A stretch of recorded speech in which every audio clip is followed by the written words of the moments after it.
Assalamualaikum. My name is Amir Sharif Ali. Greeting for Madam Salwan. So today I will be presenting about the comparison between Singlish and also Standard British English.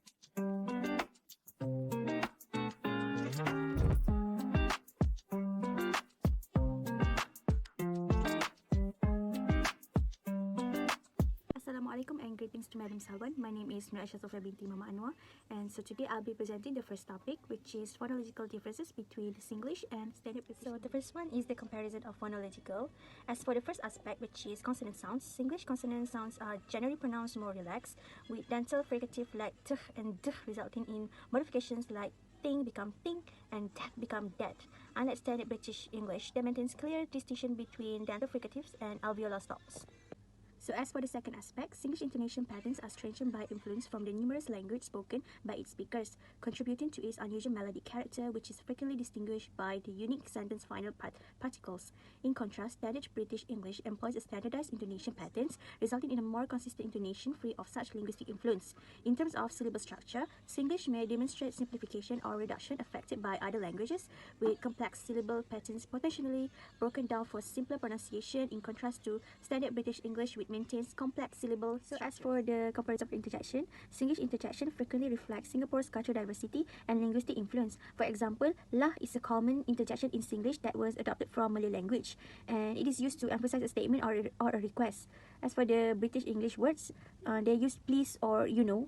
So another example is ayah, which is used to show frustration or disappointment. Unlike Standard British English interjections, on the other hand, they may lack cultural diversity while still reflecting nuanced aspect of British culture. For example, they use bloody hell is a British interjection used to indicate irritation or astonishment. And while it does not have the same linguistic diversity as Singlish interjections, it still has cultural meanings in British English. So we have finished with the first topic, which is phonological differences. So now let's take a look at the topic 2, which is lexical variations of Singlish and Standard British English. So in terms of language evolution in multicultural society, comparing vocabulary between Singlish and Standard British English, it reveals that significant lexical variance. Singlish use vocabulary influenced by Malay, Hokkien, and other languages, resulting in a different lexicon from Standard British English. So Singlish has a wide vocabulary influenced by different language, including Malay, Hokkien, and Chinese, which results in lexical variance when compared to Standard British English. This reflects Singapore's cosmopolitan and multilingual background, helping to shape regional language evolution. Singlish influenced by a variety of languages such as Malay, Mandarin, Tamil, and Chinese dialects, and it has a separate lexicon from the Standard British English. Terms like kiasu, afraid to lose, shock, which means delightful, and makan, which means to devour, demonstrate Singlish cultural richness and linguistic borrowing.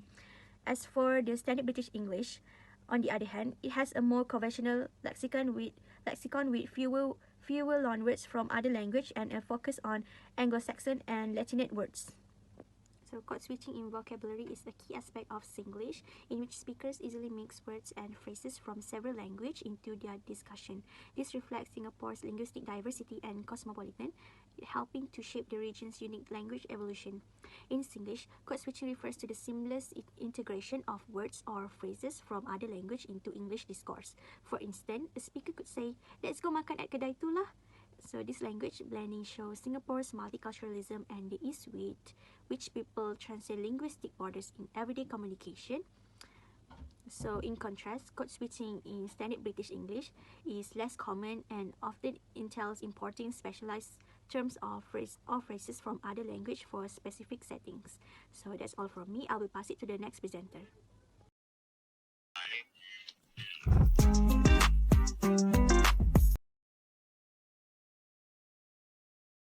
Start with the sentence structure, which is under the syntax. So for sentence structure, we compared about the sentence structure used by Singlish, which is Singapore people, and also Standard British English. So for Singlish, as you can see, the word they, 我们 Pak Tor always makan at Kopitiam Wan. So from this sentence, we can realize that they use a blend of multiple language. Like they is the words or sentence from Indian. Woman is we from the Mandarin. Pak Tor is also from Mandarin, which is their dialect.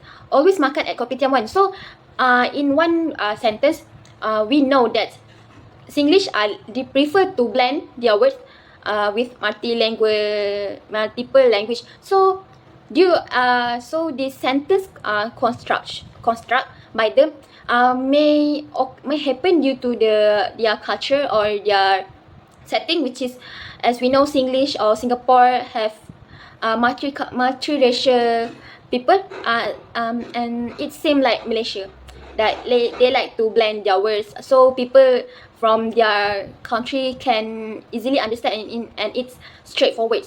Unlike standard British, that from the sentence, he has already had lunch. So the words is very formal and is mostly connected to English. So as we can see and compare between Singlish and standard British, in terms of the word usage or the vocabulary, it might be different, because at Singlish sentence, we can see that they blend multiple language, but in standard British, we only use English word. But in terms of sentence structure, which is SVO, subject verb object, both of the language use the same structure, which is subject verb object. Because if we see at Singlish sentence, they woman faktor, they woman is we. So in this context, we is subject. So faktor always makan is verb, like always makan, always eat. And at kopitiam one is the object, which is kopitiam one is the place. So if we compare with the Singlish and standard English sentence, both of them follow the sentence structure of SBO. The different thing is the vocab used by them. Move to the second one, which is the use of auxiliary verb, still under syntax comparison. So in this, we compare the use of auxiliary verb between Singlish and standard English, British English. So firstly, we look at the sentence at Singlish section. Today waiter's damn shocked. So as we can see, there are no use of auxiliary verb. So auxiliary verb is was verb, and like that. So the use of auxiliary verb is unexist at this point, because they want to straightforwardly convey the information, like today waiter is damn shocked, macam tu. So in this term, Singlish people or Singlish language prefer to use direct sentence or direct word to convey without using any auxiliary or complex. They use simple term.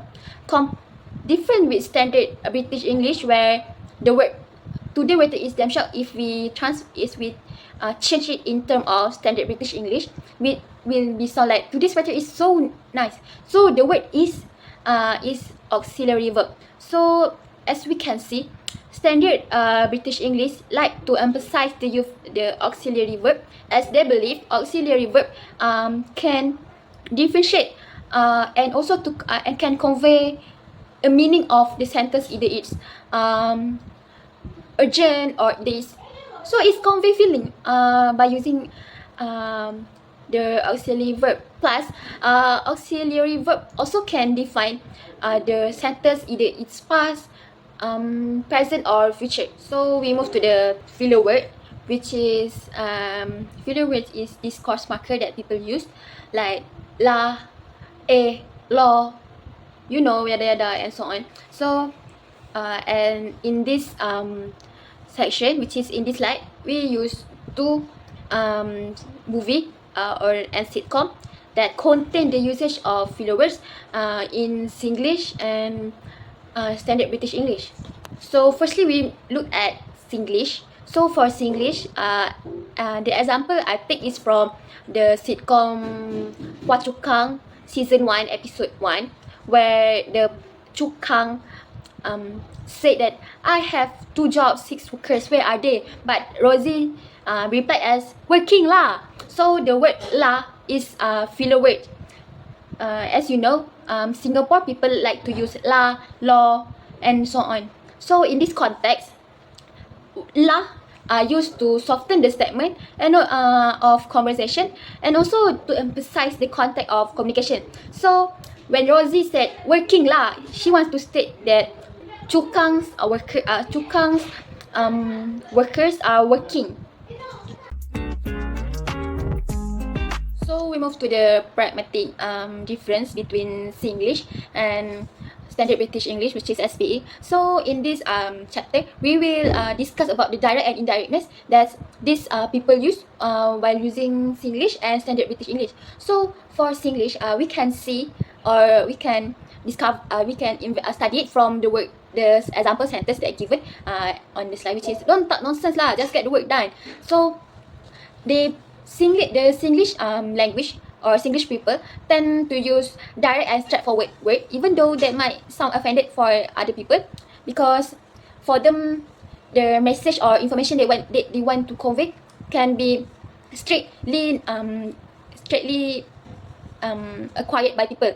So even though they might sound offended, but people will understand that, oh, they need to work to finish the work done. So like that. Compared to Standard British, that's more eventually indirect and more sarcasm.